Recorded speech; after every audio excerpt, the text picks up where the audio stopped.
au service du progrès en Europe, c'est de sortir des traités. Comment on fait? On nous dit, bon, ça a été essayé. Ben non, ça n'a pas été essayé. Il se trouve que la France est la deuxième puissance économique en Europe. Vous savez, bientôt, c'est le pays le plus peuplé d'Europe. Si demain Jean-Luc Mélenchon est élu, il va au Conseil des ministres européens et il dit, voilà, moi j'ai été élu sur un mandat, par exemple, qui arrête de casser les services publics, qui estime que les politiques d'austérité, c'est plus possible. J'appliquerai mon mandat et je vous demande, comme c'est pas possible de le faire dans le cadre des traités, que nous renégocions. Il exigera ça. Et nous pensons que si la France fait ça, vous verrez qu'il y a plein d'autres peuples en Europe qui ont les mêmes intérêts que nous, qui seront avec nous. Les Italiens, les Espagnols, les Portugais, les Grecs, etc. Les Belges, etc. Et donc il y a un rapport de force, ça c'est clair. Il y a un rapport de force, par exemple, avec la vision de l'Europe de Mme Merkel.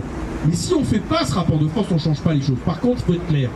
C'est que nous, ce que nous disons, c'est que la souveraineté des peuples, elle doit être plus forte que la souveraineté des marchés.